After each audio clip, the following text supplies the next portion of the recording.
Jim, thank you. As a prelude to questions, and you'll get a number of them from the task force, describe the relationship between the safety unit and the training unit. Organizationally, how do they coordinate? How close a relationship is it? I think the relationship is extremely close. In our independent review, our on-site review, we were constantly querying staff about training, querying staff about safety. Wherever there seemed to be a comment about safety, there seemed to be a comment about training. There was an interface, a relatively strong interface between the safety department and the training department, especially because of the relationship between safety and training on accident reviews. And having the training department do that first cut, again, I find that very unique within the industry as a whole, but it works very well within this agency because the training department, as highly skilled as they are, also seem to be very adept at being independent in evaluating operator performance and determining whether that case needs to be brought forward for the second step of the review process. So I see that well integrated. However, and I do always have to throw in a however, being good at reviewing accidents means you have accidents to review. And in my experience is good accident investigators hone their skills from having a lot of accidents. And I would rather have good folks in hazard analysis that prevent events from occurring. And I'm not saying that TriMet does not have subject matter expertise in hazard analysis, and I'm not saying that that's not the focus. I'm not saying that at all.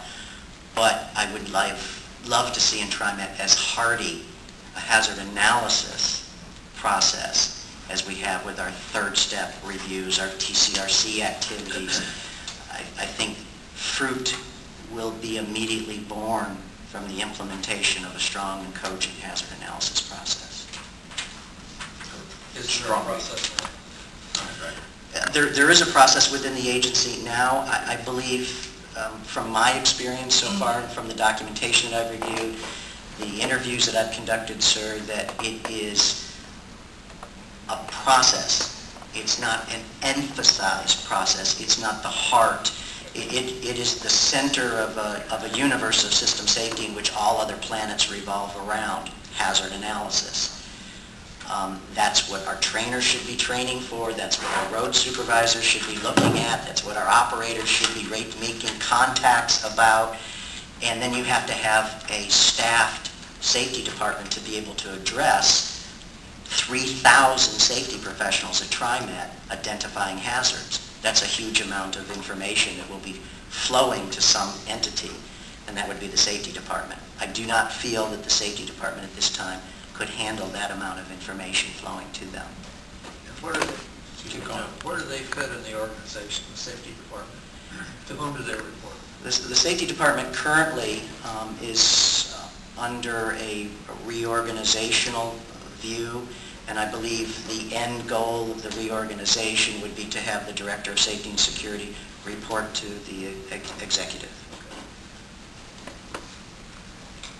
And by the way, that is the recommendation from the Federal Transit Administration, the National Transportation Safety Board, the U.S. Department of Transportation, and the Transportation Safety Institute all recommend that organizational approach.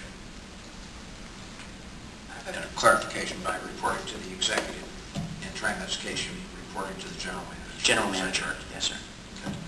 I have a question related to that, Jim. So when you talk about hazard identification and mitigation, how does that work practically in a best-of-class organization? Is that a system by which you capture sort of comments from transit professionals kind of confidentially and then do the analysis and resolve them? Is that something that gets communicated more broadly across the organization on a regular basis? So tell me a little bit about that. What's sort of the best of the best? How does that look? Sure. Well, the best of the best is a completely educated transit agency to the identification of what a hazard is first. And that comes with educating your employees at all levels of the organization. It's an administrative employee who understands keeping the exit ways clear. It is an employee in the maintenance shop who understands the need to wear the PPE and why they have to wear personal protective equipment.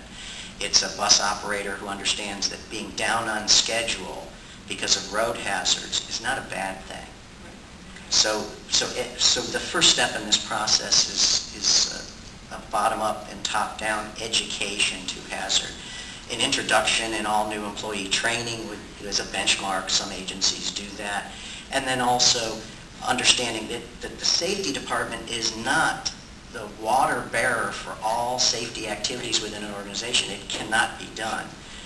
Everybody needs to be empowered with knowing, first understanding what is a hazard, and then being able to feed it to the right people. So now we have to have collection points of how we're going to collect this information. We have to track it within ACID, within our database.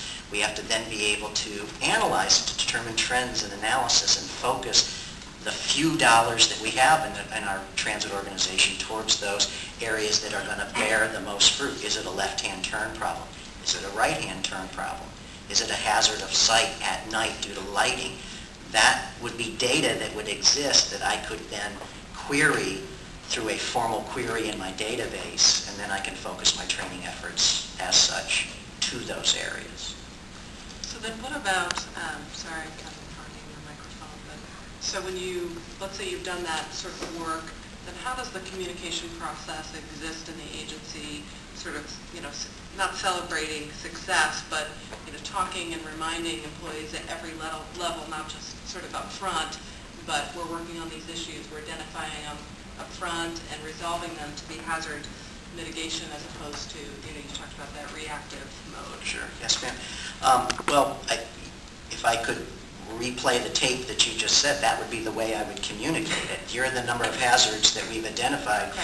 Here are the hazards that we've mitigated. Unfortunately, you cannot quantify it in a reduction of accidents and incidents. That quantification only comes from your risk department saying, well, our claims are down. Right. Statistics are the worst way to apply to an organization as to whether they're safe or not. Right. Statistically, I can make any organization look very good or very bad.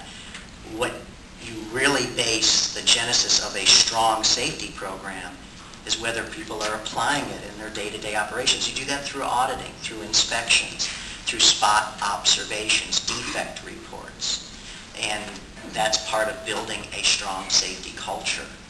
Culturally is the end game of a strong safety program is a strong safety culture. It starts with executive staff and it flows down. And it's built at the bottom and flows up. New employees are trained by senior staff as to the expectations of performance on the job. Do things, stay safe. You will bear rewards from that by having reduced incident rates.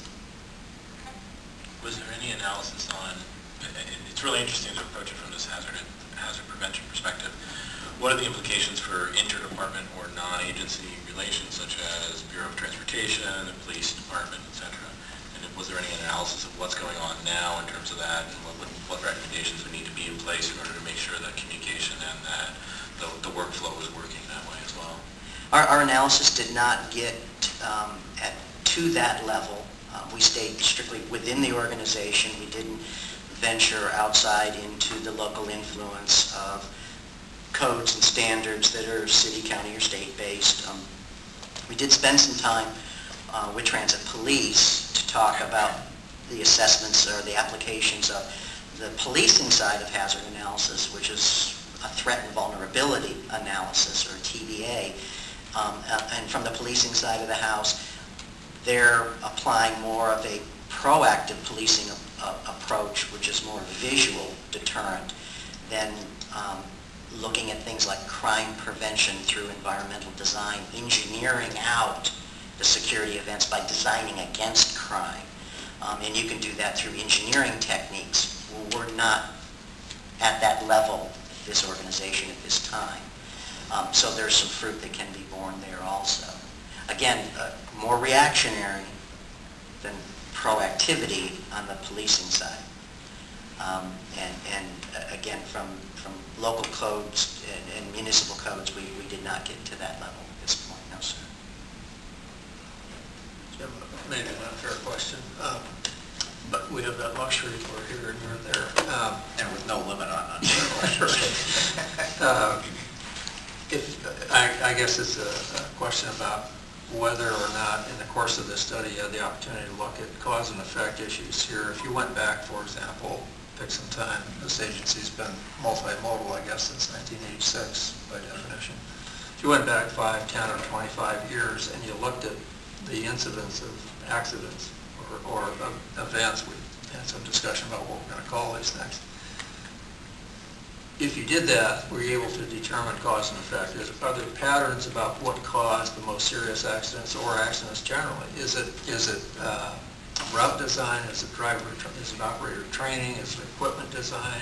Or all of the above in some sense, probably? Yes, sir. Well, all of the above would be the easy answer. I think to give you a direct answer, 98.9% of the time it's human error. Good. Okay. And that's not my number. That comes from the National Safety Council.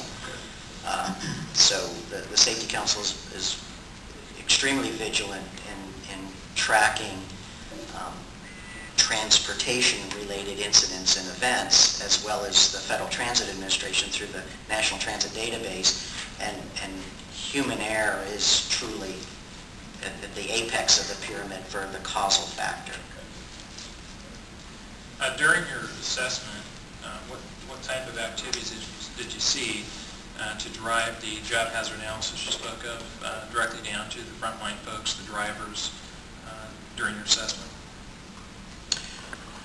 Well, again, in certain areas, again, in the training department, there was emphasis placed on that. In the maintenance department, there's not as much of a direct emphasis on the job hazard analysis side of the house. Employees knew what they were doing. They didn't necessarily know why they were doing it. When I receive a new bus, I have a checklist that I have to fill out. Yeah, it's got a brake rate test that I have to perform. I'm not quite sure why I do that.